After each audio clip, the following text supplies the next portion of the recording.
Je suis très heureuse d'être là et de vous accueillir pour donner la parole à Philippe Ram. Je me présente en deux mots d'abord. Je m'appelle Emmanuelle Gibert et je suis journaliste. Et Philippe Ram est architecte.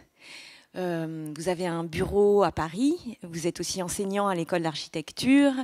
Et si on a le plaisir de vous inviter aujourd'hui, c'est surtout parce que vous avez dirigé une expo passionnante au pavillon de l'Arsenal à Paris, une exposition sur l'histoire naturelle de l'architecture. Alors on va comprendre ce que ça veut dire, histoire naturelle, c'est déjà intriguant.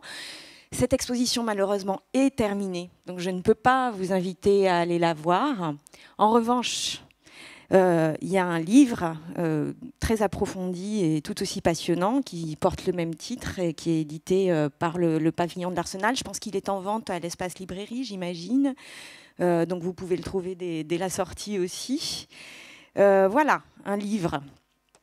Et vous racontez une histoire de l'architecture qui inclut les non-humains. C'est un peu ça, l'histoire naturelle de l'architecture, c'est ça, avec l'objectif évidemment de nous donner des leçons pour aujourd'hui, mais on y viendra plus tard à ça. On va commencer par les origines. Oui, merci pour l'invitation. Bonjour à tous.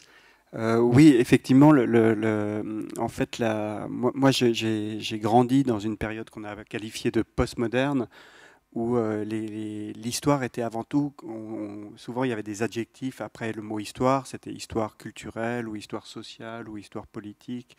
Et en fait, on était très finalement dans ce qu'on appelle un peu la superstructure, enfin des explications qui étaient plutôt culturelles. Et on avait un peu oublié les questions climatiques, d'énergie, de maladies, un peu de l'infrastructure.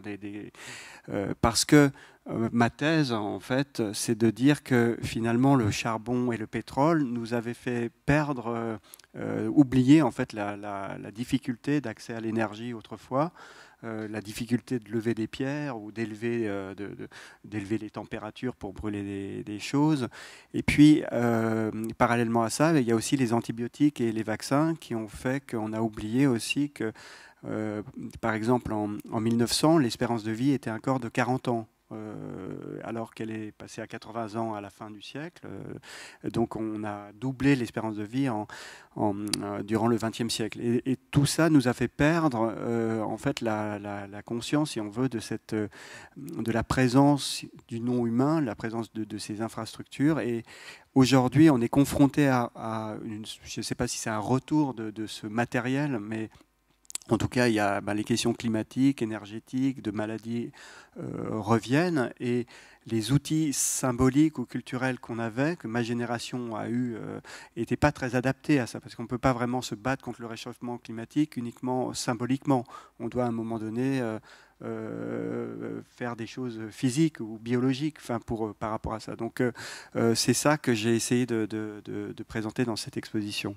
Oui, c'est ça, ce que vous racontez dans le livre, mais on va avoir le privilège d'avoir une histoire accélérée de l'architecture dans quelques instants. Mais d'abord, ce qui est super passionnant à comprendre, et c'est toujours la même histoire, c'est que pendant des millénaires, l'architecture s'est construite en adaptation aux ressources, à l'environnement, à l'agriculture, et tout d'un coup, on a arrêté de faire ça. Il y a eu une abondance de ressources et on a fait n'importe quoi. Et maintenant, ce qui est passionnant et la chance qu'on a, c'est qu'on est en train de revenir à une architecture qui s'intéresse de nouveau aux ressources et à son environnement. Oui, tout à fait. Enfin, en même temps, on ne peut pas tout à fait accuser le XXe siècle d'avoir fait ça, parce qu'à un moment donné, on pouvait vivre plus longtemps, on pouvait sauver nos enfants malades, on pouvait se chauffer alors qu'on crevait de froid avant. Donc finalement, ça a été un moment très, très favorable. Mais c'est vrai que les conséquences négatives, c'est effectivement l'émission de CO2, le réchauffement climatique, qui font qu'on ne peut plus tout à fait vivre comme ça. Donc c'est vrai que, alors ce que j'ai fait, j'ai voulu montrer dans cette exposition et dans le livre, qui est composé de 15 chapitres qui partent de la préhistoire jusqu'à aujourd'hui. En fait, j'ai voulu ramener ces questions matérielles pour expliquer en fait les formes de l'architecture à travers l'histoire. Donc là par exemple, le premier chapitre, c'est sur la préhistoire, et se dire, bon, pourquoi on a besoin d'architecture plutôt que pas. En réalité, c'est lié au fait que le corps humain, tous les êtres humains ont la température centrale à 37 degrés Celsius et qu'on est obligé d'avoir autour de nous une sorte d'enveloppe entre 20 et 28 degrés Celsius parce qu'on perd toujours un peu de chaleur. Et puis si c'est en dessous, ben on crève de froid. Et si c'est au-dessus, on a trop chaud. Et donc l'architecture, elle est là pour créer cette poche, ce microclimat autour de nous. Qui nous abrite de la pluie, qui nous abrite du froid ou du trop de soleil. Et donc l'architecture est physiologique et climatique, en fait. C'est de créer un microclimat. Et ça, voilà, c'est très évident de le dire, mais on avait un peu oublié cette raison d'être. Ah non, je trouve ça pas du tout évident. Moi, en lisant votre livre, je me suis aperçue que vous résumez en fait cette histoire de l'architecture à une quête de la chaleur et de la fraîcheur. Oui. Et le livre est évidemment bien plus complexe et passionnant que ça, mais si on voulait le résumer, ça pourrait être ça. C'est le début. C'est-à-dire, on ne peut pas survivre au milieu de la neige, tout nu. Voilà. Donc l'architecture naît c'est une forme de thermorégulation élargie.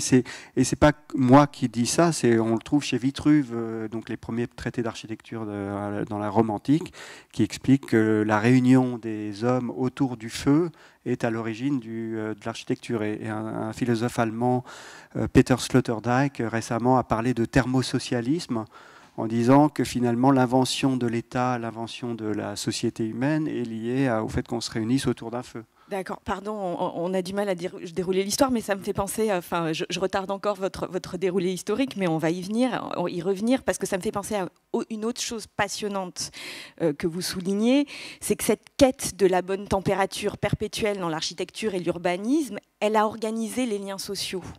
Oui. Alors vous pouvez nous expliquer ça et comment on les a rompus et comment on y revient? Oui, alors par exemple, quand on prend si on prend l'exemple du café, enfin je prends deux exemples, l'exemple du café et l'exemple de la basilique romaine. Enfin, par exemple, la basilique romaine, on s'aperçoit sur les plans du Forum romain que la basilique, c'est en fait un espace public aussi grand, voire plus grand que le vide qui est à côté, mais couvert, qui protège du soleil. Donc en fait, on se retrouve à l'ombre, si on veut, protégé du soleil, et on a une vie sociale à l'ombre, soit du toit de la basilique, soit d'un tilleul en Suisse, par exemple. Il y avait on se réunissait sous le tilleul pour exercer une activité politique ou une activité sociale. Et donc, finalement, on peut presque dire, dans toutes les villes suisses, l'origine de la ville suisse, il y avait un tilleul ou un arbre. Parce que vous êtes suisse. Voilà, oui, je suis suisse, alors j'ai un peu cet exemple du tilleul. Dans chaque village, il y a le tilleul, on se réunit sous la tille, comme ça. Et le café, c'est un peu la même chose. Quand on prend le café, c'est à l'envers. C'est-à-dire qu'en été, on se réunit sous un arbre ou comme sous les platanes en Provence ou sous la basilique. Et on peut même voir les églises romaines. Par exemple, le modèle de l'église a été repris de celui de la basilique, en fait. Et donc, finalement, c'est des espaces qui apportent la fraîcheur. Et on peut le lire aussi dans les traités historiques. Par exemple, le fait que les églises soient très hautes, c'est parce que, comme l'air chaud monte, si on a des plafonds bas, on va crever de chaud. Si on est 200 personnes sous un toit, un plafond bas, on va crever de chaud. Donc il faut monter les plafonds, et c'est comme ça que Alberti explique la grande hauteur. Il faut que les églises soient très hautes pour évacuer l'air chaud en hauteur. Et on le trouve, ça aussi, je vais le montrer là, on le trouve par exemple le Panthéon de Rome. Le Panthéon de Rome, l'air chaud monte. Et pourquoi il y a un trou? Parce que s'il n'y avait pas de trou, l'air chaud ne pourrait pas monter, ça serait comme une cocotte minute et on crèverait de chaud. Et donc il faut évacuer l'air chaud en hauteur. Et ces liens sociaux créés par l'espace public, ils ont eu tendance à se rompre à cause du chauffage et de la clim. Oui, alors ça c'est par exemple le café. Le café, en fait, il faut voir quand il y a le café au XVIIIe siècle, les gens soit n'avaient pas de cheminée chez eux, soit le bois coûtait très cher, était rare. Donc en fait, en plein hiver, on crevait de froid, quoi. Donc on allait au café, et on partageait, c'est un peu du coworking, on partageait finalement la facture des bûches tous ensemble. On se chauffait aussi par la chaleur humaine, en se réunissant tous. C'est le principe de la veillée. La veillée, les gens se réunissent pour avoir chaud, ils se mettent tous ensemble et ils ont chaud tous ensemble, et donc ils partagent l'économie, ils ont une économie sur le bois. Et c'est vrai il y avait 300 000 cafés en France en 1950, et quelques années plus tard, il n'y en avait plus que 30 000. Et on peut voir une corrélation, je ne sais pas si c'est la bonne, mais en tout cas, il y a une corrélation, en fait, que tout d'un coup, il y a le chauffage central dans tous les appartements à partir des années 50, tout d'un coup, on n'a plus besoin d'aller au café pour se réchauffer, on peut rester chez soi. Voilà, c'est un petit peu la même chose, par exemple, pour la clim, au fait, par exemple, aux États-Unis, les gens, le soir, sortaient sur leur terrasse, sur leur rocking chair pour profiter de la fraîcheur du soir et des petits vents comme ça. Et à partir du moment où il y a eu la clim, tout le monde s'est enfermé chez soi et plus personne n'était sur les terrasses, quoi. Donc il y a des relations comme ça entre la vie sociale et finalement les conditions énergétiques. Voilà. Et encore une fois, la chance qu'on a aujourd'hui, c'est qu'il va falloir qu'on se remette à partager les ressources, la chaleur, la fraîcheur, et donc on va pouvoir recréer du lien social dans les villes. C'est ça, c'est que ça se fait. Déjà, l'idée du coworking, à un moment donné, ça vient aussi, il y a des gens qui ont des salles qu'ils utilisent peut-être que 4 heures par semaine, et puis tout le reste du temps, ils payent du chauffage pour ça, et ils se disent, est-ce que je ne pourrais pas partager ma facture d'électricité avec d'autres? Ok, on remonte dans l'histoire. Je vous avais interrompu à la préhistoire. Qu'est-ce qui se passe ensuite? On est remonté ensemble. Ça y est. Voilà. Bon, on peut zapper un peu sur le cours de l'histoire. Oui, alors là, je peux montrer ce chapitre-là qui est intéressant. C'est sur la quantité d'énergie et la forme architecturale. En fait, quand on voit les gratte-ciel à partir du 19e siècle, de la fin du 19e siècle, en fait, c'est construit en acier très haut, on comprend que c'est lié au charbon. En fait, c'est le charbon finalement qui permet de chauffer les minerais à plus de 1600 degrés. Donc on a des pierres, on fait fondre l'acier avec des très hautes températures qu'on n'arrive pas à atteindre avec le bois. Avec le charbon, on y arrive, mais pas avec le bois. Et donc, on arrive à faire l'acier, on arrive à transporter grâce aux machines à vapeur, aux locomotives. On peut, grâce aux grues, on peut ériger tout ça. Et donc, finalement, est-ce que c'est vraiment l'architecte, le designer du gratte-ciel, ou est-ce que c'est pas plutôt le charbon? Finalement, l'architecte, il est là un peu, c'est un peu pas l'esclave, mais c'est un peu le porte-parole du charbon, quoi. Et dans l'histoire, on s'aperçoit que que les formes, quand il y avait plus d'aisance énergétique, il y a eu des formes plus présentes, et quand il n'y en avait pas, il y en avait moins, quoi. Donc d'une certaine manière, ça j'ai entendu récemment, et je ne peux plus vous dire qui a dit ça, mais c'était plutôt intéressant en disant que les civilisations qui n'avaient rien laissé comme trace étaient finalement peut-être plus juste que les civilisations qui ont laissé plein de monuments parce que ça veut dire qu'ils ont dépensé plus d'énergie. Et qu'elles ont pillé beaucoup de ressources, voilà, c'est ça. Ah oui, dans ce cas-là, oui, c'est pour ça qu'on est une civilisation terrible, voilà, les traces qu'on laisse, oui, bien sûr. Voilà. Et là, c'était un chapitre sur l'art décoratif. Ça, j'ai trouvé assez intéressant parce que, en fait, le style moderne, quand on parle du style moderne, c'est un peu minimaliste, blanc, épuré, comme ça. Mais en réalité, on ne dit pas qu'on peut faire ça parce que dessous, il y a le chauffage central, des radiateurs qui permettent de pallier à tous les problèmes. Et que autrefois, les tapisseries, même les animaux de compagnie étaient aussi des chauffages sur pattes, si on veut.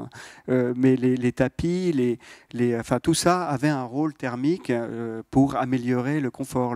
Voilà, et on a pu enlever les tapis, les tapisseries, les paravents. Le paravent, il contient encore le nom, il était là pour empêcher les courants d'air, comme les rideaux étaient là pour empêcher les courants d'air.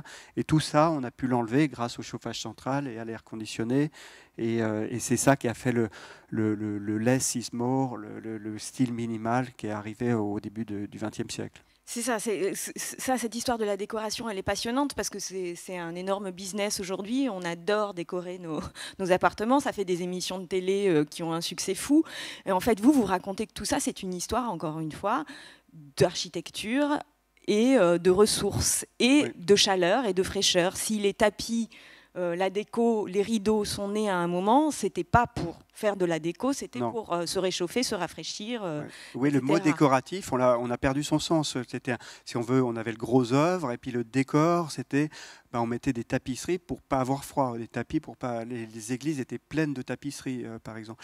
Et tout ça, on les a enlevés au XXe siècle parce que le chauffage central était 1000 fois plus efficace, les radiateurs, que de mettre des rideaux et de se colmater avec tout ça, quoi. C'est ça. Donc l'architecture qu'on appelle moderne du XXe siècle, c'est blanche, épurée, Voilà.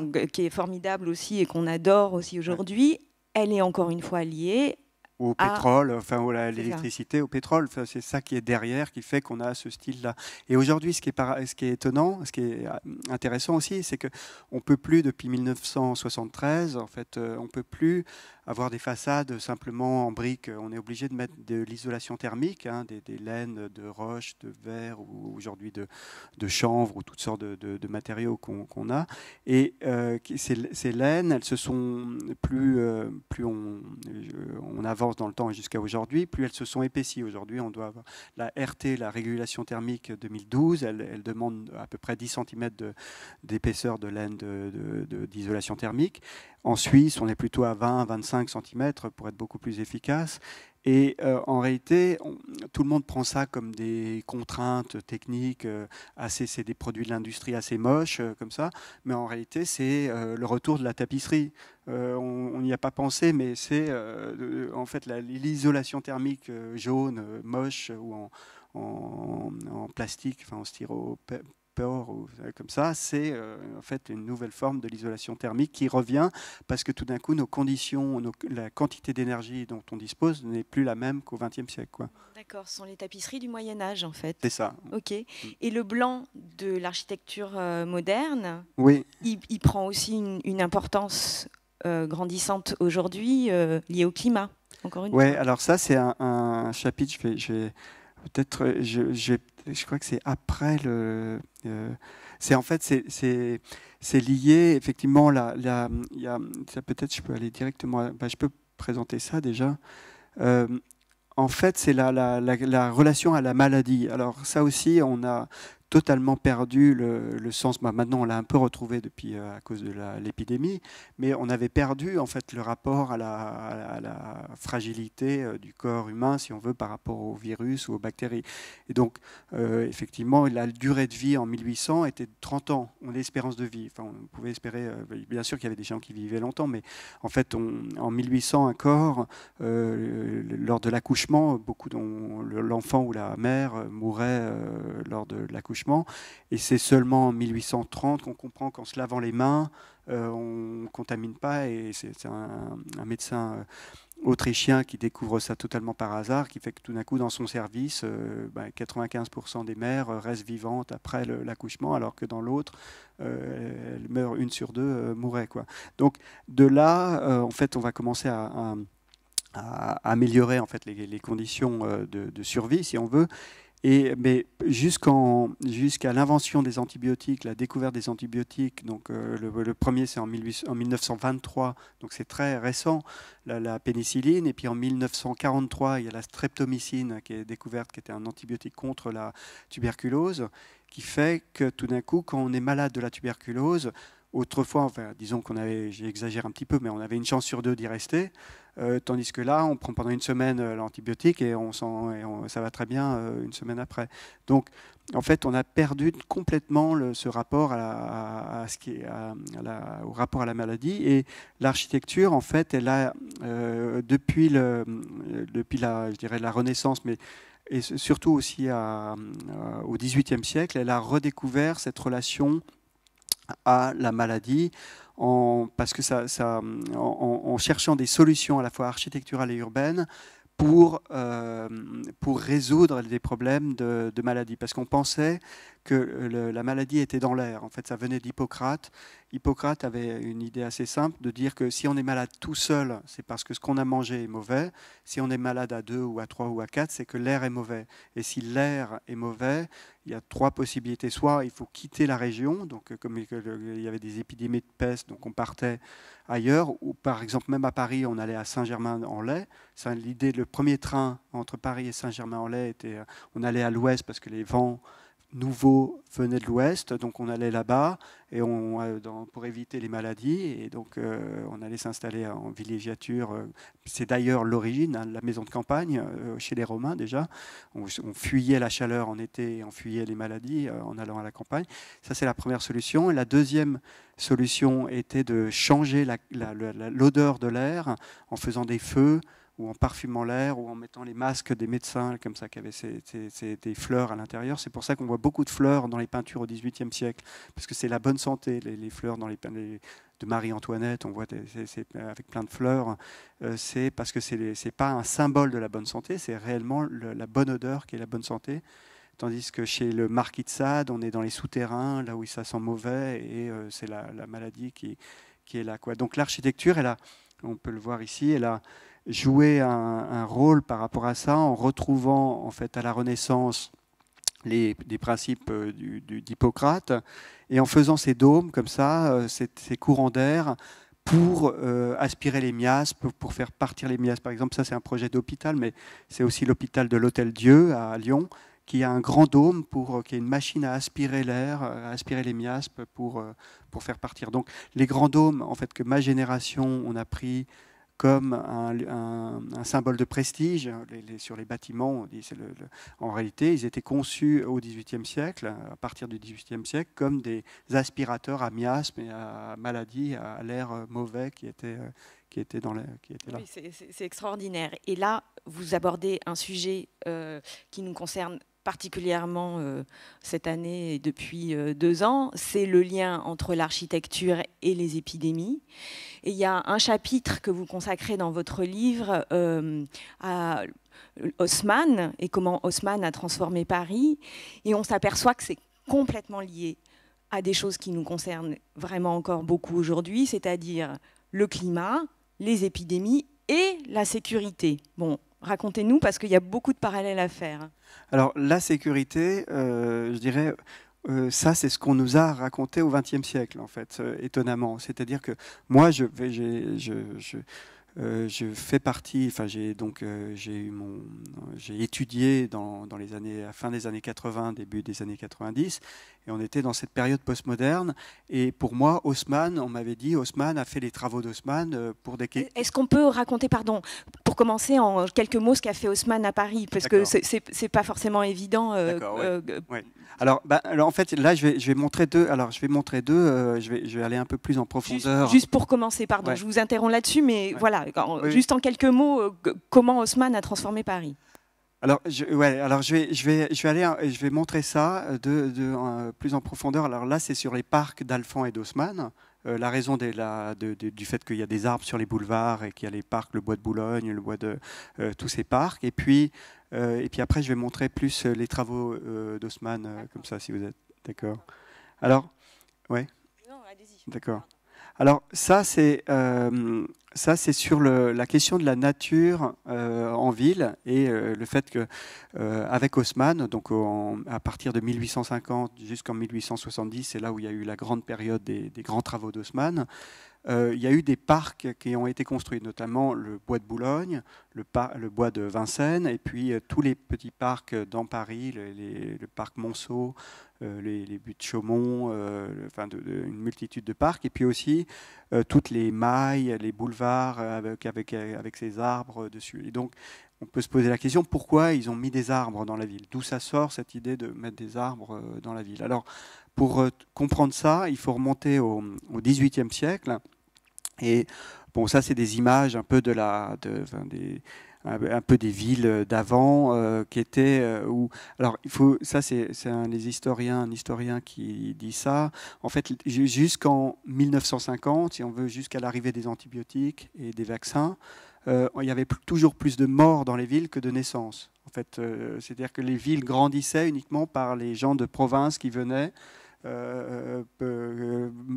c'était seulement ça qui faisait grandir le nombre d'habitants dans les villes. Parce que, en fait, les villes étaient des lieux de contamination depuis le départ.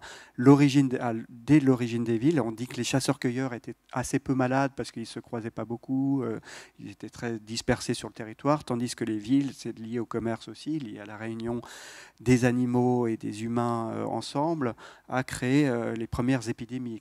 Donc, dans l'Empire romain, il y a des grandes épidémies de peste qu'on connaît, et même avant. Et donc, les villes étaient sujets à des épidémies et donc des conditions voilà, d'espérance de vie de 25 ans, avec un enfant sur deux qui mourrait. Donc, on était dans cette période-là. Et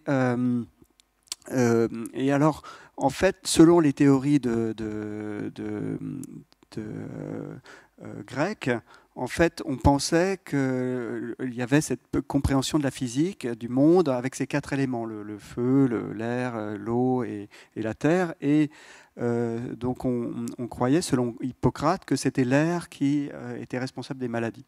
Alors, en fait, ce qui s'est passé, c'est que l'air, on pensait que c'était un élément, comme ça. Et en fait, il y a eu qui commençaient au XVIIe siècle, quelques expériences, notamment en Suisse, avec l'idée de l'esprit sylvestre. On a parlé d'esprit sylvestre parce que quand on pesait, par exemple, du bois, avant de le faire brûler, le poids du bois après avoir brûlé était plus léger qu'avant. Donc il y avait un esprit sylvestre qui était parti.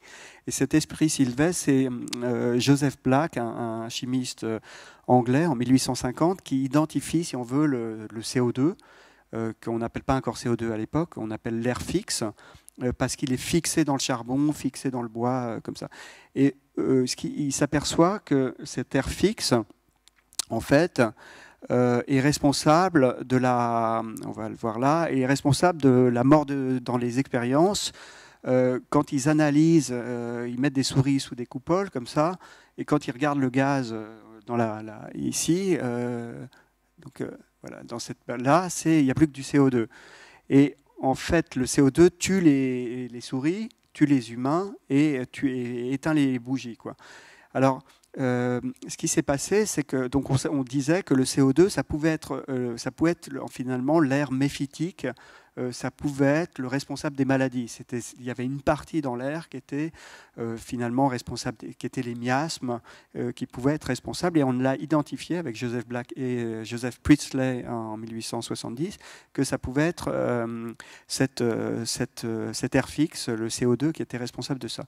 Alors, Joseph Priestley, il faisait plein d'expériences en Angleterre en 1870, et à un moment donné, il voyait qu'effectivement, ça tuait les animaux, l'air fixe, parce qu'en en fait, il faisait une confusion. Il croyait que, parce que la souris mourait, non pas parce qu'elle respirait du CO2, mais elle mourait parce qu'elle n'avait plus d'oxygène. En fait, elle s'asphyxiait par manque d'oxygène, mais comme il voyait qu'il y avait du CO2 dedans, il pensait que c'était ça qui était responsable. Et alors, ce qu'il a fait, c'est qu'à un moment donné, il a pris un plant de menthe et dans son jardin, et il l'a mis sous la cloche en pensant que le plant de menthe allait mourir aussi, de la même manière que, puisque c'était vivant comme les souris, que ça allait mourir aussi.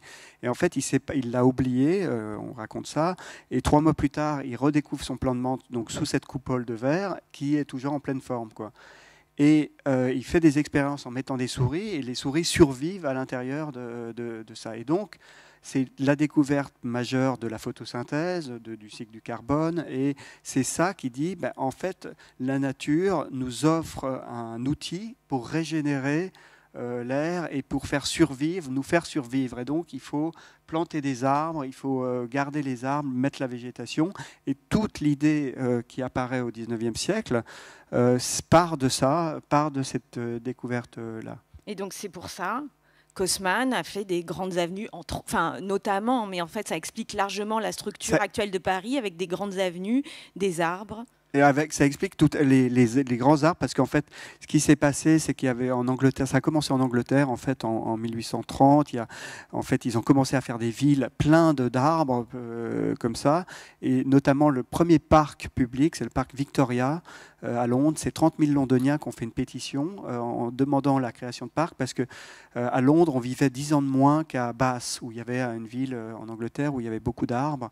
Et donc, 30 000 Londoniens ont fait une pétition en 1830 pour demander la création d'un parc pour pouvoir survivre plus longtemps, quoi. Et ce parc, le parc Victoria, qui a été inauguré en 1840, en fait, Napoléon III est en exil à ce moment-là en Angleterre, donc il ramène ces idées-là. Il y a aussi Olmsted, qui est un paysagiste américain, qui ramène aussi le parc de Birkenhead, enfin ces idées-là qui sont faites en Angleterre et qui sera à l'origine de Central Park aux États-Unis. Central Park est une conséquence de Joseph Priestley et puis bien sûr donc tous les parcs à Paris avec ces grands poumons comme on disait, hein, les poumons verts comme ça qui sont là pour absorber les maladies et régénérer l'air. Et alors tout ça, le paradoxe, c'est que tout ça était faux, en fait, parce que c'était une mauvaise compréhension. On peut respirer du CO2 autant qu'on veut, on ne va pas mourir, en fait. Enfin, s'il y a 40%, s'il n'y a plus d'oxygène, on va mourir, mais ce n'est pas le CO2 en tant que tel qui est toxique. Et donc, finalement, tout ça, on commence à le comprendre. Bon, ça, c'était un peu des choses, mais c'est aussi l'idée. Mais tout ça, on commence à le comprendre progressivement avec les antibiotiques dans les années 50. Et c'est à ce moment-là que tout d'un coup, on ne veut plus des parcs. C'est-à-dire que c'est notamment Jane Jacob, une activiste américaine. Des manifestations anti-parcs à un moment de l'histoire. C'est des manifestations anti-modernistes parce que les modernes avaient toujours des parcs, il y avait toujours des espaces verts. Chez Le Corbusier, il y a toujours des espaces verts. Et elle dit non, il y en a. Bon, c'est contre le zoning, contre toute la reconstruction, enfin les principes des cités, ces immeubles qui prennent la lumière et tout ça. Et ils manifestent effectivement pour le retour à la ville, en fait, le retour à la rue.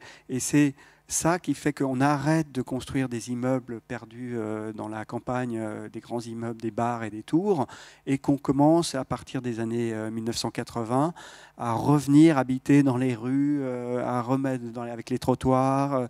Bon, ça, elle décrit les parcs américains et comme des catastrophes aussi sociales, et en disant que les rues, non, on s'y amuse, on est bien. Et donc, dès lors, les parcs ne sont plus du tout considérés, enfin, on oublie totalement leur dimension, si on veut, biologique, d'absorber les maladies. Ça devient plutôt, comme le parc de la Villette, des parcs sociaux, d'activités sociales, et plus du tout des parcs hygiénistes, comme c'était pensé au début du XXe siècle, quoi. Oui, juste un mot pour finir là-dessus, avant qu'on passe à vos travaux actuels. Je parlais de la sécurité tout à l'heure et de l'influence de cette thématique sur l'urbanisme créé par Haussmann. L'idée des grandes avenues, c'était aussi de pouvoir surveiller mieux la population, qui était plus difficile à surveiller dans les petites rues, etc., où les mauvais citoyens préparaient des mauvais coups, quoi. Alors ça, c'est ce qu'on a dit, mais en réalité, c'est pas vrai. Non, c'est pas vrai parce que quand on lit, c'est pas vrai pour plusieurs raisons. En fait, c'est une invention. En fait, ça commence avec un philosophe, Walter Benjamin, qui commence à dire que tous les travaux d'Haussmann étaient liés à des principes de surveillance, de police. Une fake news. Voilà. En fait, c'était une invention parce que quand on regarde, premièrement, si on lit les mémoires d'Haussmann, il dit le contraire. Il dit et d'ailleurs, souvent, les gens qui disent qu'il a fait ça pour des raisons policières s'appuient sur la mémoire. Mais il dit ça, il dit effectivement qu'ils ont démoli les vieux quartiers du Marais où il y avait les barricades entre 1800 et 1850. Il y a eu plein de révolutions, de petites révolutions dans Paris. Et il dit qu'il ne l'a pas fait pour ça, et qu'ils n'ont jamais pensé à ça avec Napoléon III, que c'était effectivement Napoléon III revenait d'Angleterre et c'était des questions liées aux maladies. Alors, on pourrait penser que Haussmann ment à son lecteur, donc ça serait peut-être, mais en réalité, on s'aperçoit finalement que la littérature, depuis le XVIIIe siècle, parlait de ces boulevards. Il fallait ventiler la ville pour évacuer les miasmes. C'était le principe d'Hippocrate, hein, donc il fallait faire passer le vent. C'est pour ça qu'ils démolissent tous les ponts. Le roi démolit les ponts en 1780. Tous les ponts étaient construits à Paris. Ils démolissent toutes les maisons pour laisser passer le vent. Parce qu'en fait, il disait que ces maisons construites sur les ponts faisaient des obstacles et on ne respirait plus et toutes les maladies s'accumulaient à cause des mauvaises odeurs qui étaient là. Et donc, en fait, la deuxième raison, c'est que Rambuteau, qui était le préfet avant Haussmann, explique qu'il ne faut pas faire des grands travaux parce que quand on fait des grands travaux, on fait venir des ouvriers de province qui vont, parce qu'on n'a pas assez d'ouvriers sur place, donc qui, après les travaux, vont rester à Paris et vont créer du chômage et vont créer les révolutions. Parce qu'ils sont... et donc, il dit qu'il faut faire des travaux en fonction du nombre d'ouvriers tout le temps. Donc on ne peut pas imaginer que Haussmann, qui vient juste après Rambuteau, va faire des gigantesques travaux contre les manifestants qui eux-mêmes sont liés au chômage à la fin des grands travaux. Donc, et puis après, même du côté socialiste, si on veut, Auguste Blanqui, qui est un révolutionnaire du XVIIIe siècle, 19e, pardon, dit que les travaux d'Haussmann sont en réalité plutôt un atout pour les révolutions parce que on peut se mettre sur les balcons tout en haut, tirer sur la troupe et se cacher comme ça. Donc c'est plutôt un avantage pour les révolutionnaires qu'autre chose. Donc en fait, on voit, voilà, on voit que c'est une invention. En fait, pour moi, pourquoi ça a été si populaire dans les années 1960, 70, 80, quand j'ai étudié aussi. Cette théorie-là, vous voulez dire ? Cette théorie comme quoi c'était uniquement des raisons policières, c'est parce que les antibiotiques et les vaccins nous avaient fait totalement oublier la réalité des maladies, de la puissance de mort, si on veut, des maladies.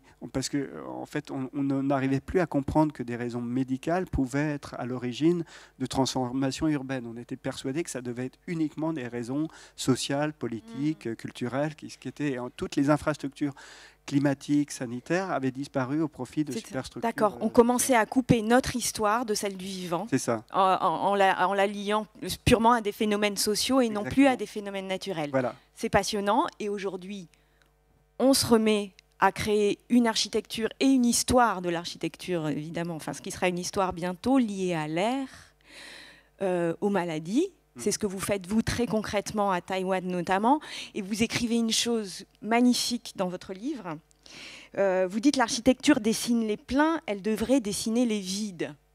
Alors, vous allez nous raconter ça via cet exemple sur lequel vous travaillez à Taïwan. Oui, alors, effectivement, parce que ce qu'on voit, c'est que les parcs, la nature en ville, à partir des années 1970, a disparu. Enfin, on n'avait plus d'intérêt pour les architectes, les urbanistes. C'est pour ça qu'on a détruit les petits jardins, on a bétonné, c'est l'époque de Pompidou, enfin on bétonne tout parce que la nature n'a aucun rôle sanitaire, en fait on le comprend, et donc on peut en couper les arbres, on n'en a pas besoin, quoi. Et ce qui se passe, c'est que y a deux phénomènes qui arrivent. Il y a le phénomène, celui-là du réchauffement climatique, qui fait que en fait, on est dans des prévisions de 3 degrés ou 6 degrés, donc qui fait que tout d'un coup, il y a des problèmes de chaleur réels. C'est plus des problèmes politiques, c'est pas seulement des problèmes de sociaux, mais ça devient aussi des problèmes biologiques qui reviennent dans l'histoire humaine, si on veut, qui avait été passée sous silence. Il y a le phénomène des îlots de chaleur urbains, qui fait qu'on surchauffe en ville parce que l'asphalte est très sombre et donc les rayons du soleil sont absorbés, se transforment en chaleur en fait, et donc ça surchauffe comme tout est minéral. Il n'y a pas de vent, enfin là, on surchauffe dans les villes. Et puis, il y a les problèmes d'inondation aussi qui apparaissent. Là, on voit le nombre d'inondations qui se multiplient à cause des pluies qui deviennent plus intenses. Donc, il y a plein de problèmes de pollution aussi. Donc, du cancer, les PM 2.5, donc les particules fines qui sont aujourd'hui, depuis 10 ans, qui sont passés dans des cancérigènes certains. On sait que c'est dangereux. Donc là, on voit la pollution est une des causes de mort principales tout à fait, aujourd'hui. Voilà. Donc il y a tout un retour, en fait, si on veut, de choses très biologiques, chimiques, et qui fait que nos outils d'architectes et d'urbanistes, qui étaient que des outils, si on veut, économiques, sociaux, politiques, culturels, ne répondent plus à ça, parce c'est ce que je disais, on ne peut pas répondre symboliquement au problème de la pollution, on doit agir réellement. Alors, nous, bien sûr que la première chose à faire, c'est d'agir sur les causes, donc d'isoler les bâtiments, par exemple, ou alors d'arrêter d'émettre des particules fines. Donc ça, c'est le plus efficace. Il ne faut pas faire cette transition énergétique, transition chimique, si on veut, pour passer à à des choses. Mais après, il faut aussi reconsidérer les plans d'urbanisme et les plans d'architecture par rapport à cette réalité-là. Et c'est là, quand vous disiez, oui, je dis que c'est le vide qui est important plutôt que le plein, ben, c'est vrai que en fait, ce qui est important, c'est l'air, la lumière, enfin, c'est là-dedans qu'on vit en réalité. Nous, on est immergé dans de l'air, on n'est pas immergé dans le mur en pierre. Enfin, Après, il y a des problèmes de pollution, par exemple. Par exemple, dans cette salle, il doit y avoir pas mal de formaldéhyde, enfin, oui, qui se dégagent des bois, des meubles, voilà, c'est ça? Ouais, des cols comme ça qui sont aussi cancérigènes. Donc, donc on doit faire aussi attention à ce genre de choses. Mais après, il y a la ventilation qui devient importante. Mais c'est vrai que ça... Nous, on a commencé à mettre en avant ces questions-là. Et donc, on a gagné en 2011 un grand concours à Taïwan pour un parc de 70 hectares sur un ancien aéroport avec une paysagiste, Catherine Mosbar, et un des architectes à Taïwan, Ricky Liu. Donc, voilà, on voit le site d'origine. C'est un nouveau quartier de 270 hectares dans lequel on a fait au centre un projet de parc. Et le parc, en fait, on s'est basé sur les questions de chaleur, d'humidité et de pollution. Finalement, on a changé un peu qu'est-ce qui est le plus important. Ben, on a dit, voilà, c'est ça, parce qu'à Taïwan, c'est un climat tropical, donc il fait chaud et humide, et en plus pollué, mais comme toutes les grandes villes. Et c'est une ville très dense, particulièrement dense? C'est une ville, en fait, c'est une ville de 4 millions d'habitants. Mais qui est polluée, mais comme voilà, c'est une grande ville chinoise, enfin qui est polluée, qui est moins polluée que d'autres, mais qui reste assez polluée. Donc, et ça, c'est des nouveaux quartiers. Donc nous, en fait, on a pris ces trois sujets, la chaleur, l'humidité et la pollution, comme finalement la raison de notre projet. On n'était plus dans des raisons touristiques, des raisons, je sais pas, symboliques ou des raisons sociales. Enfin, en même temps, après, il y a toutes ces raisons culturelles, sociales, politiques, elles naissent de ça. Vous les évacuez pas, oui, elles on les évacue. Encore, non, on les met, on dit qu'elles sont pas à l'origine. En fait, on n'agit pas seulement dans les superstructures. On dit, c'est un peu marxiste comme idée, mais on dit qu'il faut agir dans les infrastructures. On agit dans le réel pour changer c'est-à-dire que si on se dit, bon, on va faire un parc où l'air est bon à respirer, bah, politiquement, c'est une bonne mesure. Enfin, et puis, ça créera du lien social de toute exactement, façon, c'est ça. On a envie d'y aller. Le lien avec ce qu'on disait exactement. Au début. Voilà, on a envie d'y aller. Et s'il fait un peu plus frais, bah, on va plutôt aller dans le parc plutôt que de rester à cuire au milieu d'une place vide, sans arbres. Donc, en fait, voilà, c'est ça, c'est de remettre ces questions réelles. Et donc, pour faire le projet, en fait, c'est tout à fait concret. Ce qu'on fait, c'est qu'on a... là, on voit le parc, le plan du parc, et on a analysé les vents, parce qu'il y a un vent qui vient du nord, qui est un vent plus frais. Et le vent, c'est comme quand on souffle sur une cuillère à soupe, ça nous rafraîchit, comme ça. Donc, en fait, on sait que là où il y aura plus de vent, ça sera plus confortable. Et donc, on fait une analyse avec un modèle informatique d'où vient le vent. Et on modélise, en fait, en rouge, là, ici, c'est les parties où il y a le plus de vent, et en blanc, là où il y a le moins de vent. Et on vient composer les formes du parc en fonction de ça, et en renforçant ça par des armes, en disant, bon, bah, pour se rafraîchir, on se rafraîchit par convection, c'est-à-dire c'est le vent qui nous souffle sur la peau et qui évacue la chaleur. On se rafraîchit par radiation, en créant de l'ombre, comme ça, en bloquant les rayons du soleil. Après, on peut se rafraîchir par conduction aussi. Mais donc on met des arbres, on met une grande densité d'arbres là où il y a déjà du vent, avec des canopées hautes qui laissent passer le vent dessous, comme ça. Et donc on double l'effet de rafraîchissement, quoi. Et on compose tout le parc par rapport à ça. Et donc ça donne les formes du parc. Après, on choisit des types d'arbres aussi qui ont des très grandes feuilles ou beaucoup de feuilles ou des feuilles blanches. On choisit des sols aussi qui peuvent évaporer. Voilà, il y a des raisons qui participent à ça. Après, il y a des questions d'inondation aussi. On travaille sur pour absorber les pluies. Là, on voit le parc qui est réalisé en 2020. lac est à moitié inondé. On voit que les cuvettes, tout ça, servent aussi de tampons. C'est ce que les Chinois appellent les sponge cities, les villes, les parcs comme ça, qui sont des éponges, en fait, où tout d'un coup, on vient, pour éviter les inondations des villes, on vient remplir ce rôle-là. Donc en fait, l'eau ne va pas envahir les rues, mais exactement. L'éponge, c'est temporisé, c'est temporisé, plutôt que ça parte dans les tuyaux immédiatement et que ça fasse exploser les tuyaux et que ça inonde dans les rues. En fait, on temporise les... Et en même temps, elle sert à la végétation, c'est-à-dire qu'elle ne va pas dans les égouts. Voilà, c'est ça. exactement. Parce qu'à la fin, ça finit dans la mer, mais tu traverses des tuyaux avant d'aller là-bas, quoi. Vous participez au cycle de l'eau. Exactement.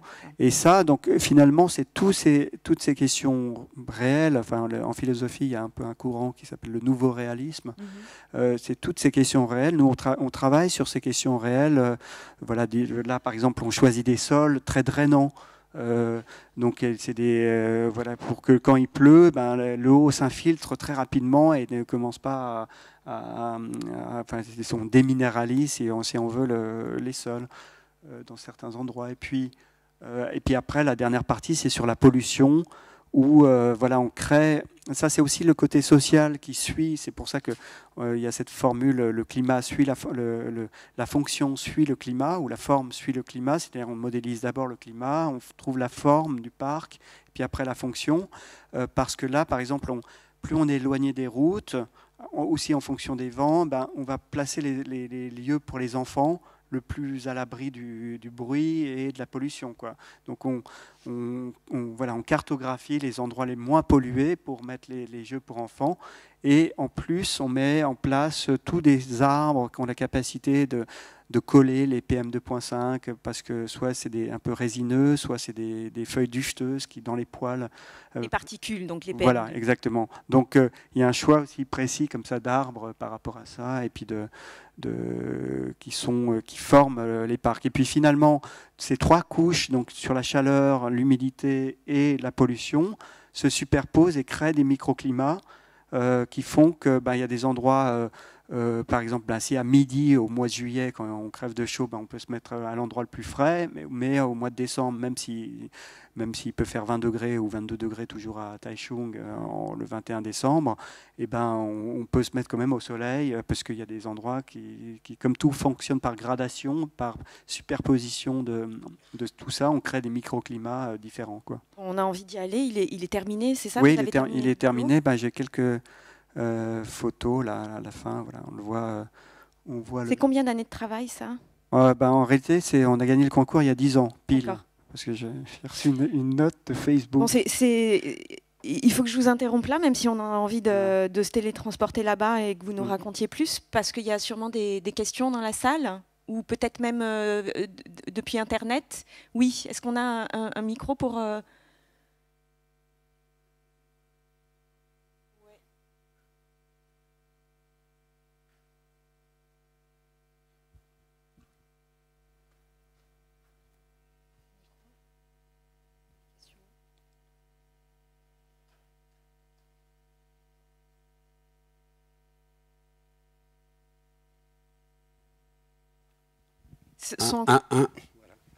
Je voulais vraiment vous remercier pour cette intervention, tous les deux, qui est remarquable et qui vient en résonance avec toute une partie du programme. Hier, les lectures de George Sand sur son manifeste sur l'écologie.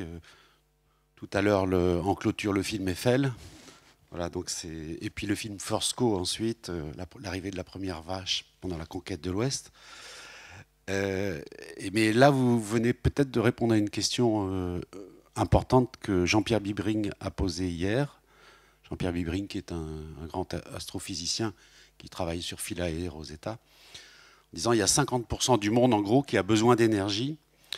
Et la grande question centrale, ça va être de trouver de l'énergie pour les 50% de gens qui aspirent à se développer. Voilà. Et donc, c'est ma question. Je pense que l'architecture va occuper une place centrale là-dedans. Oui, en Suisse, il y avait l'école polytechnique de Zurich qui avait défini un peu la société à 2000 watts, qui était l'idée que en fait, les Américains ou les Européens vivaient avec 10 000 watts, et que par contre le Bangladesh vivait avec 500 watts.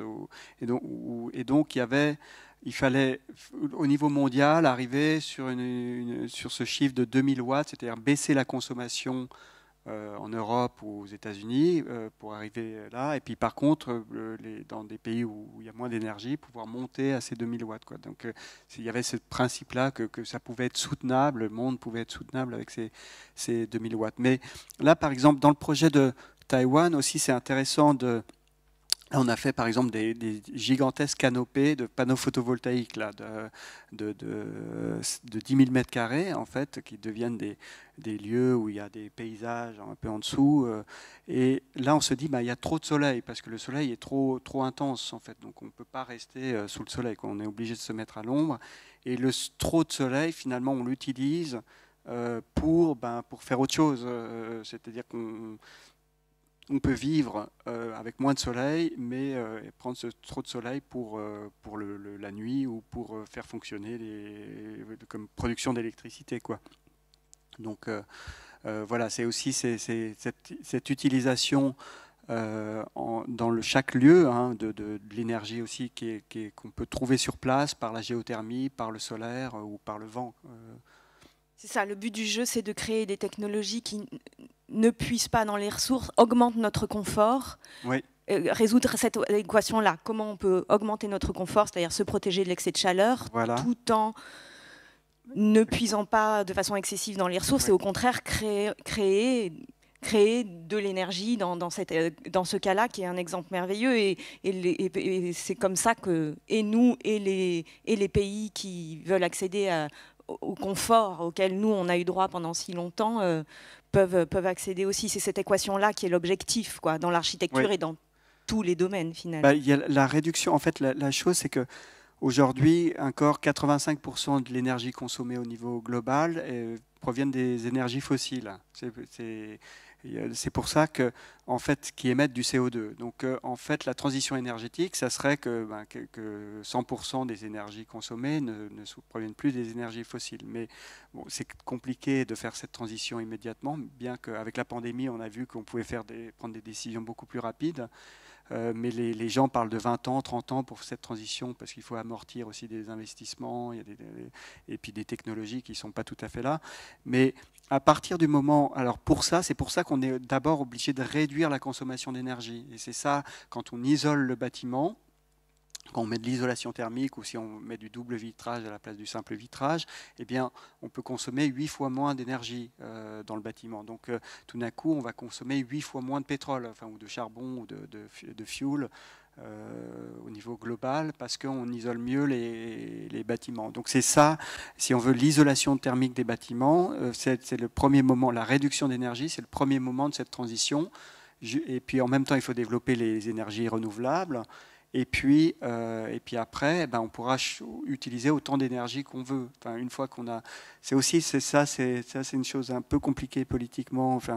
Parce que par exemple, l'air conditionné, on se dit s'il est produit par des panneaux photovoltaïques, pourquoi pas. On peut souffler de l'air conditionné comme on veut. Ça change rien. Si ce n'est qu'on prend cette énergie à d'autres qui vont utiliser de l'énergie fossile pour compenser, quoi. Mais ouais. Merci. Une autre question par là-bas, madame.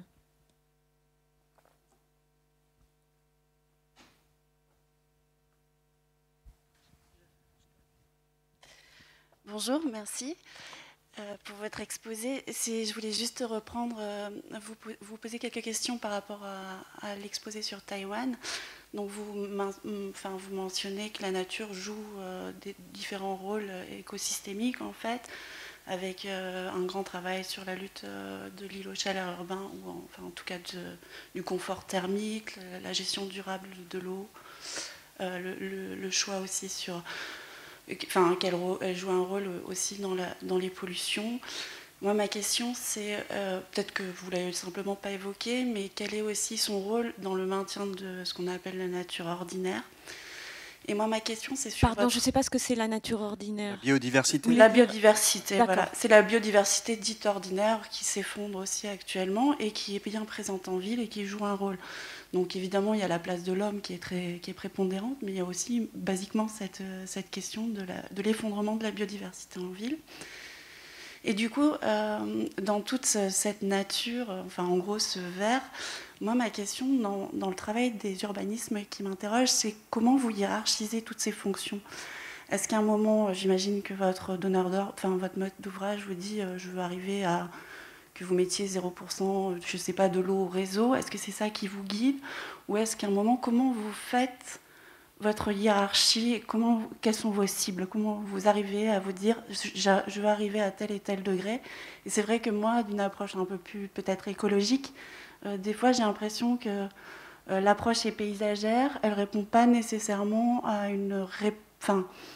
on va mettre des arbres, le choix justement de ces palettes végétales ne répondent pas forcément au maintien de la biodiversité. Après c'est beau, après c'est intéressant pour l'homme, mais comment on confronte justement la biologie et le paysage, ça c'est aussi des questions qui m'intéressent. Oui, alors je pense que c'est très intéressant votre question, et puis c'est aussi deux mondes un peu différents. C'est-à-dire que moi je viens pas en fait de la biodiversité ou je viens pas de l'épuisement des ressources. Par exemple, je suis pas du tout dans un prolongement de l'écologie des années 70, par exemple, qui était liée à la crainte de l'épuisement des ressources, en fait, parce que le Club de Rome, en 72, avait fait un rapport comme quoi il y aurait plus de pétrole en 98, plus de gaz. En fait, on pensait qu'il pouvait y avoir un épuisement des ressources. C'est un peu comme et ça s'est pas fait. C'est aussi pour ça que le prix du pétrole avait augmenté en 73, mais après il a progressivement il est retombé juste dans les années 80 où il est descendu en dessous de son prix de la crise, de cette crise des ressources qui est de 1973. Et dans les années 80, ça intéressait plus personne l'écologie. Donc il y a eu ce moment où l'écologie a disparu, quoi. Et elle est revenue, la question écologique est revenue à cause du réchauffement climatique et c'est pas un prolongement du problème des ressources des années 70. C'est pour ça que moi je suis pas tout à fait la bonne personne pour vous répondre, parce que en fait je viens pas du monde de l'écologie des années 70 et de la biodiversité et de la question des ressources. En fait, je viens du problème du réchauffement climatique. C'est une forme de nouvelle génération qui a été sensibilisée au problème d'écologie, dans le sens de physique de la nature, au physique de la planète, mais qui n'est pas liée à ces questions de ressources. Et la question de la biodiversité, elle est revenue assez récemment. Alors, je ne suis pas un spécialiste de ça non plus. Pour moi, en fait, notre problème hiérarchique, enfin dans une question de hiérarchie, était la question du réchauffement climatique, du fait il y avait si on émet du CO2, ben on va réchauffer et tout va se dérégler. Et la question de la biodiversité, moi, je la connais pas bien, en fait. Et ça, c'est par exemple, c'est pas non plus ma génération. C'est par exemple, il y avait Gilles Clément, qui est un ami, quelqu'un dont j'ai été très proche et que j'ai beaucoup soutenu aussi. Enfin, et Gilles Clément parlait de ça, du fait du tiers paysage, de laisser la nature fonctionner, qu'il fallait créer des poches. Mais moi, en même temps, comment dire, je suis pas je ne veux pas faire mais je m'interroge aussi par rapport aux tiques. Je suis un peu idiot de dire ça, mais par exemple, il y a une augmentation du nombre de tiques. Enfin, les tiques, vous voyez, qui piquent comme ça, qui portent... Les tiques, vous parlez des insectes... Qui portent la maladie de Lyme, comme ça. Par exemple, j'ai enseigné à Cornell, aux États-Unis, dans la région de New York, qui est au milieu de la forêt, et par exemple, ils ne peuvent plus laisser leurs chiens et leurs chats aller dehors parce qu'ils ramènent des tiques, et comme il y a la maladie de Lyme, donc on a un rapport à la nature qui est vraiment pas très sympathique. Et donc moi, je suis pas... en fait, la question, par exemple, pour répondre de manière un peu factuelle à ça, dans le parc, en fait, il y a énormément de zones qui sont laissées à l'abandon d'une certaine manière parce que, elles sont vaguement entretenues, et il y a plein d'animaux, des oiseaux qui sont revenus, de la vie qui est venue d'elle-même, hein, qu'on n'avait pas vraiment. Donc, Voilà, mais je dirais que pour moi, j'ai plus en tant qu'architecte, c'est plus là qu'effectivement je viens maintenant, c'est parce qu'il y a une nouvelle génération qui est intéressée par la biodiversité, par la question de l'écologie un peu à l'ancienne, si on veut. Mais moi, je viens de la génération juste un peu plus vieille, qui était plus liée au réchauffement climatique et ça. C'est pour ça que c'est hiérarchiquement, je mets ça, mais je comprends aussi l'importance si ce n'est que juste pour dire une dernière chose, par rapport à la biodiversité, je pense que il faut quand même être conscient que, je m'avance un peu trop là, mais que en fait ça reste un problème humain parce que de toute façon, il y aura d'autres formes de vie qui vont nous survivre. Nous, le problème de la perte de la biodiversité aujourd'hui, c'est qu'on risque nous de pas survivre parce qu'il y aura tout d'un coup plus notre environnement qui nous permet de survivre. Mais il y aura d'autres formes de vie, parce que nous-mêmes, êtres humains, on est nés de la pollution des plantes, en fait. Il y a plein de formes de vie qui existaient avant l'apparition des plantes, qui ont disparu, qui ont été tuées par les plantes, et nous, on vit de la pollution des plantes, puisque c'est les plantes rejettent de l'oxygène, qui est un peu leurs excréments, comme ça, et nous, on vit des excréments des plantes, quoi. Donc... Mais de fait, même si créer une zone de biodiversité riche, comme peut le faire Gilles Clément, qui doit avoir ça en permanence en tête, ou des paysagistes, vous avez créé, même si ce n'était pas l'objectif, vous avez créé un écosystème d'une biodiversité sans doute extrêmement riche, avec même des zones humides dont on sait qu'elles sont des sources de biodiversité essentielles aujourd'hui. Vous avez planté des espèces, vous avez laissé des zones à l'abandon, ce qui veut dire libre évolution, donc encore une fois création de biodiversité, même si ce n'était pas votre moteur, le résultat est là, j'imagine, quand même. Oui, mais c'est vrai que ce n'était pas tout à fait... Non, la question, par exemple, aujourd'hui, il y a 10 ans, c'était le problème du réchauffement climatique. Depuis 4 ans, je dirais, il y a le problème de la biodiversité qui s'est rajouté, puisqu'il y a les deux sommets. Il y avait le sommet de là et maintenant le sommet de... Mais c'est un peu un nouveau sujet, et moi je suis un peu plus ancien, je dirais que le sujet de la biodiversité n'était pas, par exemple quand on a fait ce projet-là, on n'était pas sur ce sujet-là. Mais en fait, ce sujet-là, moi il m'avait intéressé 10 ans auparavant. C'est pour ça que je ne suis pas contre, comme je dis, j'ai écrit des choses sur Gilles Clément, j'ai fait une exposition avec Gilles Clément au Canada sur l'environnement, en fait, qui s'appelle Environnement, manière de voir le futur, au Centre canadien d'architecture. Il y a un livre chez Skira qui a été édité pour ça. Donc je partage totalement le point de vue. Enfin, je ne suis pas du tout contre ces questions-là, mais c'est vrai qu'elles n'étaient pas très... elles ne m'ont pas vraiment animé, en tout cas dans ce projet-là, quoi. Est-ce qu'on a le temps encore pour une autre question? Oui. On va vous donner un micro, monsieur, je crois. Une demi-heure, formidable. Grand luxe.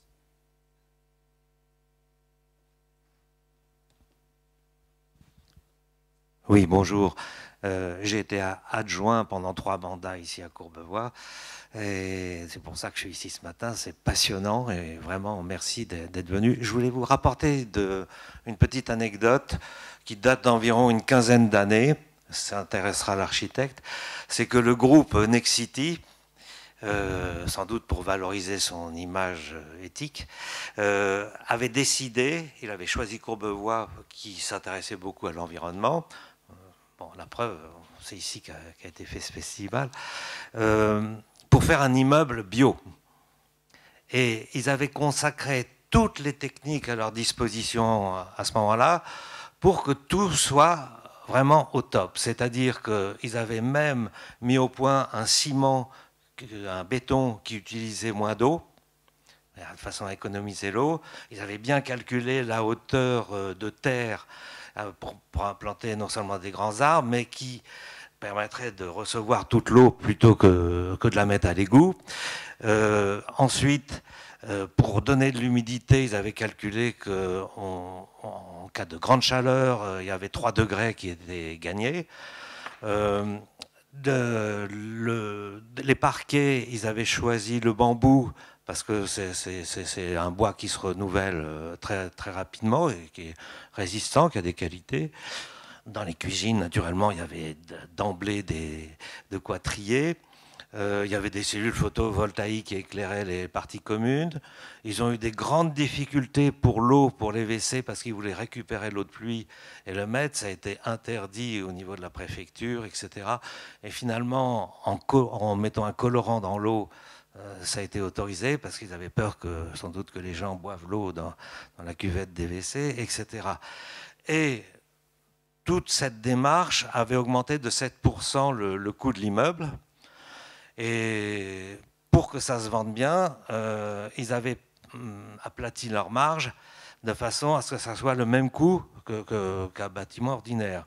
Et d'habitude, Nexity, c'était en lettres rouges, et ils avaient fait un panneau en vert. Ils n'ont rien vendu. Ça faisait peur aux gens. Vraiment, ils ont été très, très étonnés, et finalement, au bout d'un moment, ils ont mis un panneau rouge, ils ont caché que c'était un immeuble bio, et ça s'est vendu de façon extrêmement rapide. Alors, c'est pour ça que votre travail, il est double, là.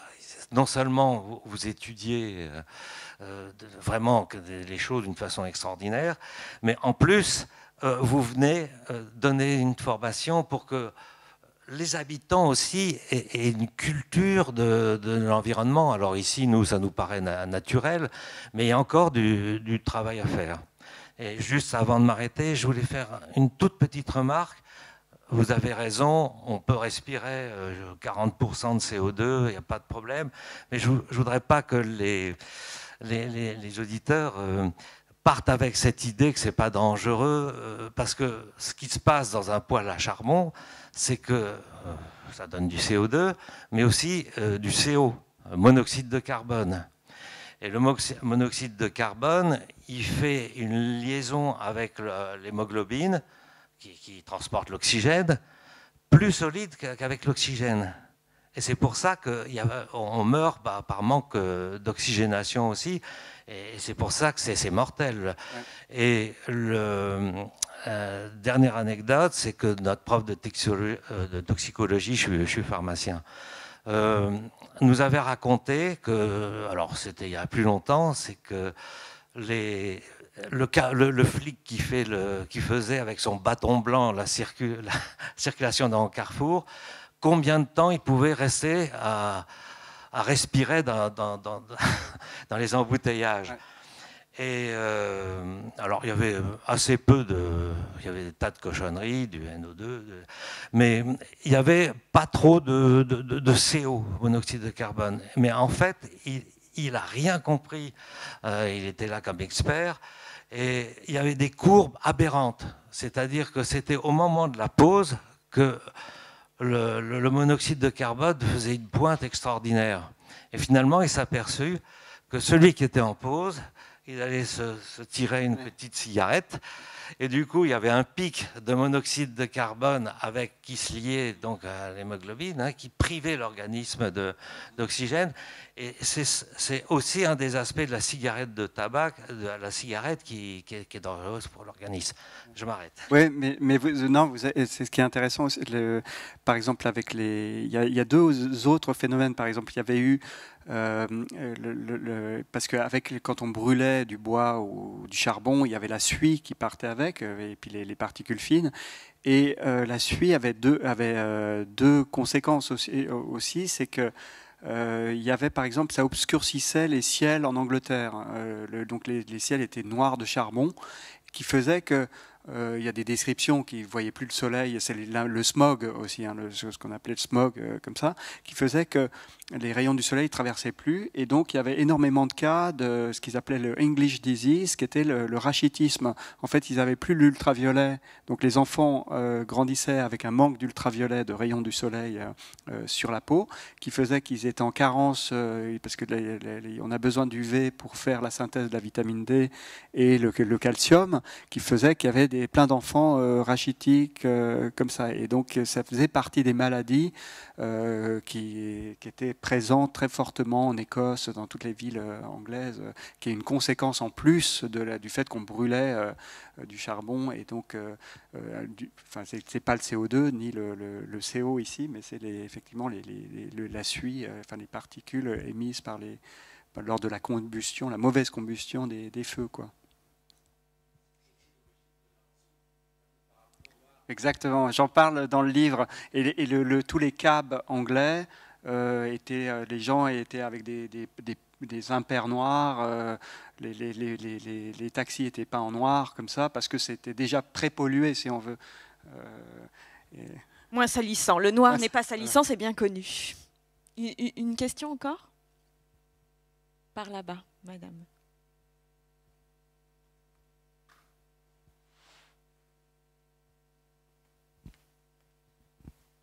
Merci. Je m'occupe de relayer les questions du public en ligne. On vous demande ce que vous pensez de Masdar City et si c'est vraiment une ville durable telle qu'elle est décrite dans la presse. Alors, en fait, nous, on a travaillé d'ailleurs avec le bureau d'études Transsolar, un bureau allemand, pour le projet de Taïwan, en fait, ce projet-là. Donc, c'était le même bureau qui avait travaillé sur Masdar à l'époque.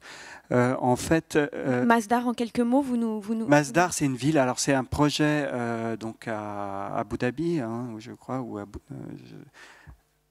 c'est ça, de villes nouvelles qui étaient censées répondre à plein de questions de développement durable,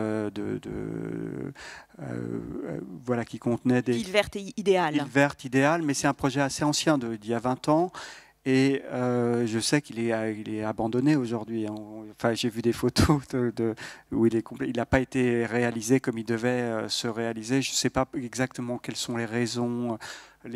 En fait, il y a parfois des raisons politiques ou des raisons humaines qui font que les projets ne se déroulent pas tout à fait comme ils étaient censés se prévoir.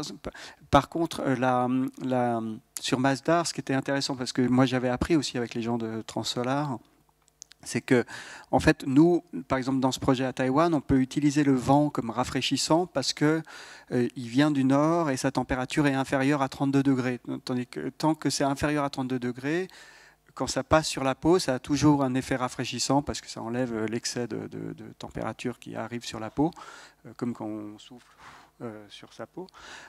Mais quand ça dépasse les 32 degrés, ça devient trop chaud, comme un sèche-cheveux. Et à Masdar, par exemple, vous ne pouvez pas utiliser le vent pour rafraîchir parce que c'est du vent déjà chaud, en fait. Donc, voilà, c'était que des questions d'ombre. Mais la différence, alors, pour clore pour la question, la différence entre l'époque de Masdar et aujourd'hui, c'est que à l'époque, 3/4 des émissions de CO2 étaient liées à ce qu'on appelle le fonctionnement du bâtiment, l'opération du bâtiment, le chauffage, la ventilation, l'air conditionné, l'éclairage, l'eau chaude. C'est là où il y avait les 3/4 des émissions de CO2. Et 1/4, c'était les matériaux, si c'était en bois ou en aluminium, ou si c'était en la construction.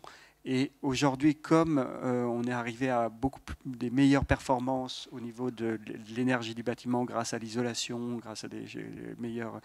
aujourd'hui, les matériaux deviennent la moitié du problème. C'est pour ça que moi, quand j'ai commencé aussi, on n'avait pas tellement d'intérêt à savoir si c'était en aluminium ou en bois. Même on disait c'est presque mieux l'aluminium parce que ça a une durée de vie éternelle, tandis que le bois, on doit le repeindre tous les 7 ans. Donc, alors qu'aujourd'hui, comme finalement on a résolu les problèmes d'énergie dépensés par le fonctionnement du bâtiment, grâce aux isolations thermiques ou des choses comme ça, finalement le problème de l'énergie grise, donc l'empreinte carbone des matériaux, devient importante. C'est pour ça qu'aujourd'hui on se réintéresse aussi à des constructions plutôt en bois ou en pierre ou en terre crue, comme ça, parce que finalement ça participe, c'est plus seulement 1/4 du problème, ça devient la moitié du problème, quoi. Oui, il faut juste souligner que Masdar City, c'était une ville, sa particularité en plein désert aussi, quoi. Ouais, c'est ça, ouais. donc, avec des contraintes très précises. Ouais. Quoi. On a encore, voilà, monsieur, une question par là-bas. Bonjour, c'est une question qui vient de m'arriver à l'instant.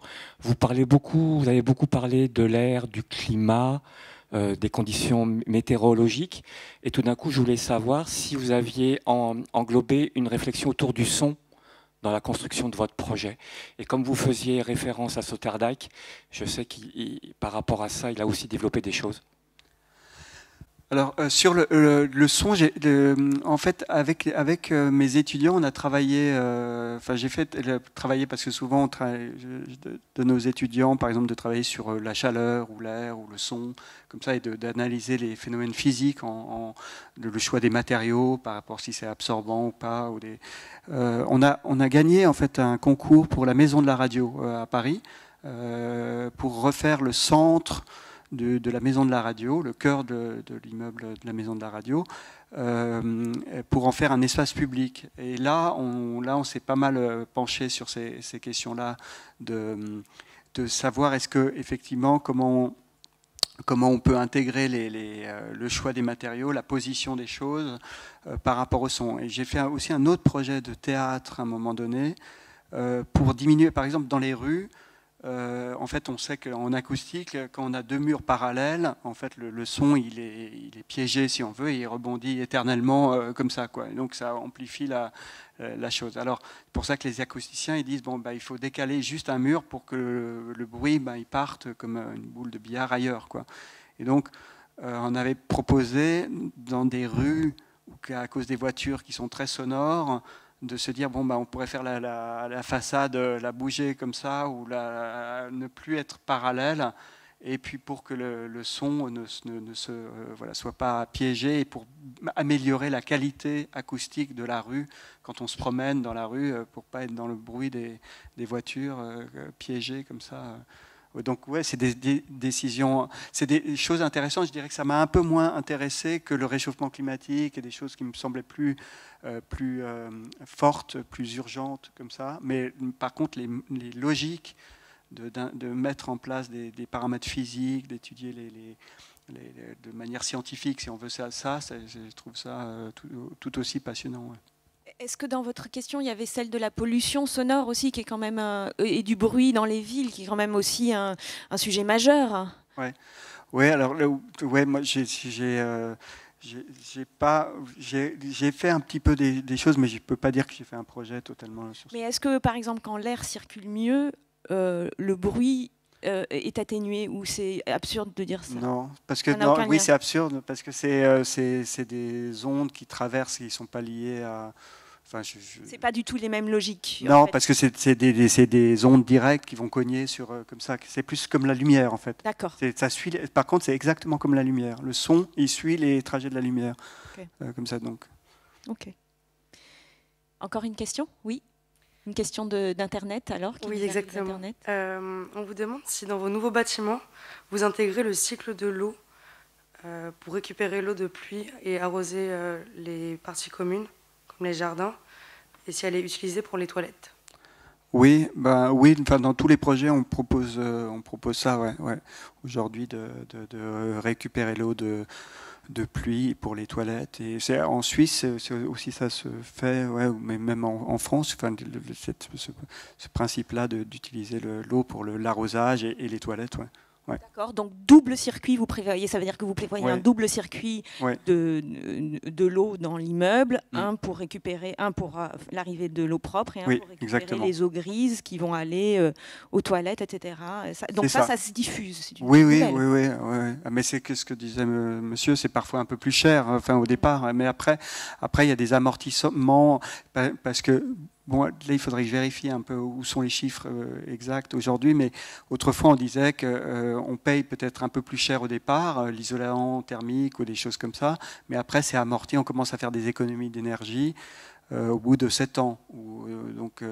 Et tout d'un coup, là, on commence à gagner de l'argent par rapport à ça. Donc, voilà, on paye un peu plus, mais après, on amortit. On a encore 10 minutes. Oui, par là.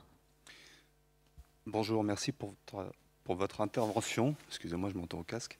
Je voulais simplement demander, les sols étaient artificiels au début de ce projet, tout artificialisé en fait? Oui, en fait, c'était un aéroport. Donc, il y avait des pistes. Donc, en fait, rien n'a été démoli. Il n'y avait pas un village qui était là. Donc, c'était un grand vide. Et donc, en fait, il y a eu une dépollution qui a été faite, mais qui a été faite avant qu'on arrive, en fait. Mais sinon, donc, c'était... voilà, c'était un sol vierge. Enfin, pas vierge, mais il n'y a pas eu de démolition, quoi. Et concernant la zone tampon justement qui retient ces eaux, est-ce qu'il n'y a pas des risques justement de maladies parce que c'est de l'eau stagnante finalement? Alors là, ça se vide en fait. C'est-à-dire que c'est en fait en anglais, enfin en français, il n'y a qu'un seul mot qui est bassin de rétention, mais en anglais, il y a aussi le bassin de détention. En fait, c'est-à-dire que en fait, c'est des cuvettes, qui se remplissent quand il y a des pluies, mais qui se vident à la fin des pluies. Donc là, c'est une image. Si je peux montrer d'autres qu'on avait avant. Enfin, donc, en fait, ce que je montre, c'est les moments catastrophiques. Voilà, on va le voir ici. Là, c'est rempli d'eau. C'est ce qu'on voit ici. C'est-à-dire que normalement, c'est sec, si on veut. Enfin, il y a une partie d'eau, on a 2 petits lacs pour aussi prendre pour l'arrosage. Mais ça, c'est quand il pleut. Là, ça se couvre, 17% se couvre. Et puis, quand il y a des plus d'inondations plus fortes, 25% peut être absorbé par le parc. Et quand là, tout ça se remplit. Donc, en fait, ça se remplit, ça se déremplit après. Puis le parc, il a une légère pente entre le nord et le sud, qui fait que, en fait, ça remplit un premier bassin, ça déborde, ça remplit le deuxième, ça déborde, ça remplit le troisième, comme ça. Et tous les vallonnements, et ça, c'est assez intéressant de redécouvrir ça, c'est que tous les faits qu'il y ait des collines, des cuvettes et des collines, en fait, c'est des lieux pour bloquer l'eau, quoi. En fait, d'ailleurs, dans la géologie, c'est aussi comme ça, quoi. Il y a des lieux de... donc après c'est vide, après tout ça disparaît, enfin, après ça part, ça se vide, et donc dans 3 jours il n'y aura plus rien, quoi, si on veut. C'est une eau en mouvement, donc pas stagnante. Voilà, exactement. Voilà. C'est une eau en perpétuel mouvement. Là par exemple ici, là on le voit sur une des images. Là vous voyez les lampadaires qui ne sont pas censés être dans l'eau, quoi. Donc la majorité du temps ils ne sont pas dans l'eau. Là, le chemin a été inondé, mais c'est fait comme ça, en fait. La paysagiste a travaillé pour que tous les vallonnements, justement, soient absorbés, on puisse recueillir l'eau. C'est un travail phénoménal que vous avez fait de précision. On a encore une question, je pense que ce sera la dernière par là-bas. Merci beaucoup. Alors, moi, ce qui m'intéresse, c'est le son, et j'aimerais avoir des précisions sur ce que vous avez fait au niveau de la maison de la radio pour justement atténuer les sons, s'il vous plaît. Alors, en fait, il y avait la première chose, c'est que je parlais de ça justement sur en fait, les mousses acoustiques. Il y avait une question de qualité de l'air aussi, parce que les mousses acoustiques sont souvent faites à base de formaldéhyde, c'est les COV, les composés organiques volatiles, et qui ont été aussi recensés comme cancérigènes pour certains, et qui font qu'à une certaine température, en fait, ils se gazifient, enfin, ils partent en particules. Et donc, en fait, le problème, c'est comment faire des mousses acoustiques sans COV. Donc, en fait, il y avait une réflexion là-dessus, parce que comme les gens qui travaillent dans la radio sont dans des studios toute la journée, en fait, ils respirent cet air-là. Donc, nous, on a eu une réflexion là-dessus, sur la question des matériaux, et de la ventilation aussi pour améliorer la qualité de l'air. Après, par rapport au son, on a fait aussi, on a utilisé des matériaux différents en fait, qui passent des matériaux qui sont plus absorbants à moins absorbants, comme ça. Enfin, alors ça, c'était aussi dans le projet de la maison de la radio, c'était aussi, on avait fait une forme de gradation d'acoustique en disant qu'il y avait des lieux tout en laine qui étaient aussi, où on pouvait parler d'une manière secrète, ou s'échanger des secrets si on veut, avec beaucoup d'absorption comme ça, et puis des lieux plus résonnants, un peu en marbre, où là c'est plus festif, enfin plus gênant, enfin plus comme ça. Donc on avait créé aussi des gradations de qualité sonore un peu qui permettaient d'avoir des ambiances différentes qui étaient aussi reliées à des questions d'effusivité, c'est-à-dire quand on touche du marbre, il est froid, et quand on touche de la laine, elle est chaude, parce que en fait, c'est l'échange thermique entre la peau et le matériau qui se fait plus ou moins rapidement. Et ça, c'est intéressant aussi de voir ça, parce que nous, ma génération, on nous a dit que si on choisissait du marbre, si on faisait une salle de bain en marbre, c'était pour faire riche. Donc c'était uniquement une idée symbolique, alors que quand on lit les traités d'autrefois, le choix du marbre en Italie, dans les églises, était pour rafraîchir et pas pour faire riche. Enfin, après, ça peut faire riche, mais c'était à cause de l'effusivité thermique. Donc, et le choix si on choisit du bois ou du marbre ou du métal, enfin, c'est des relations thermiques, on va mieux isoler, ou on va avoir plus froid aux pieds ou moins froid aux pieds, en fonction. C'est pour ça qu'on mettait des tapis et là où on était, pour pas avoir froid aux pieds, quoi. Donc ça, c'est justement ce retour de questions réalistes ou physiques dans le choix des matériaux aussi par rapport au son, je dirais. Merci. Ah, encore une question, est-ce qu'on a le temps ? Oui. On va vous donner un micro, comme ça les internautes entendront aussi votre question. Bonjour. Donc vous parliez beaucoup de génération, etc. au niveau de l'architecture, et du coup à chaque fois dans des idéologies plutôt écologistes. Mais peut-être pour relativiser ça, du coup, est-ce que, à quel point aujourd'hui l'architecture tend à être écologique? Vous l'êtes plutôt, mais est-ce que c'est vraiment représentatif, et à quel point on a du travail à faire du coup là-dessus? Voilà. Moi de mon point de vue, alors il est un peu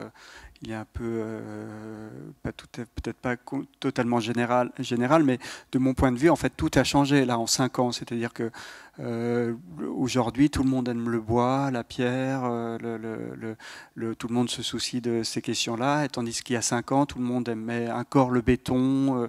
Même au niveau esthétique, les gens, ils étaient fascinés par. Il y avait des architectes en Suisse qui faisaient des espaces intérieurs minimales, tout en béton. Comme ça, et tout le monde trouvait ça super beau. Aujourd'hui, plus personne n'aime ça, parce que c'est pas seulement, vous disiez, c'est pas seulement la question de l'eau pour le béton, c'est la question du ciment, en fait, là, pour faire fondre la pierre calcaire, pour qu'elle devienne collante, pour la déshydrater, en fait, on est obligé de monter à des températures très hautes, de plus de 1600 degrés, qui font que c'est là où il y a du dégagement de CO2, qui fait que c'est pour ça que le béton, le ciment, en fait, est un matériau mauvais, c'est parce qu'il dégage énormément de CO2 lorsqu'on brûle la pierre calcaire pour en faire sortir le ciment. Donc aujourd'hui, plus personne, même le canton de Vaud, en Suisse, le 31 août de cette année, a décidé que les bâtiments publics devaient être beaucoup moins, presque plus en béton. Donc l'esthétique a totalement changé. Donc moi, je crois que peut-être que je vois ça un tout petit peu en avance, mais en tout cas, je crois qu'il n'y a plus un seul architecte qui est fasciné par. Tout le monde trouve beau maintenant des bâtiments écologiques, et plus personne trouve beau des bâtiments pas écologiques. Donc je crois qu'en tout cas, ça vient partout. Mais il y a un problème un peu de révolution, c'est-à-dire ça, c'est Mies van der Rohe qui en parlait déjà, l'architecte. Il disait que souvent les superstructures mettent plus de temps à changer que l'infrastructure, c'est-à-dire que en fait, il y a effectivement il y a des réflexes qui vont mettre un peu plus de temps, mais en tout cas, le mouvement, il est déjà totalement parti, quoi. Bon, vous êtes en train de nous dire que l'architecture est en train de se reconnecter aux éléments du vivant auxquels elle a été liée depuis toujours, sauf pendant une très courte période. Et merci beaucoup, c'est une très super façon de conclure tout ça. J'ai appris énormément de choses. Et ce lien-là, en particulier, dont je n'avais pas pleinement confiance, moi. Donc, merci infiniment. Et merci au public aussi pour votre attention très particulière.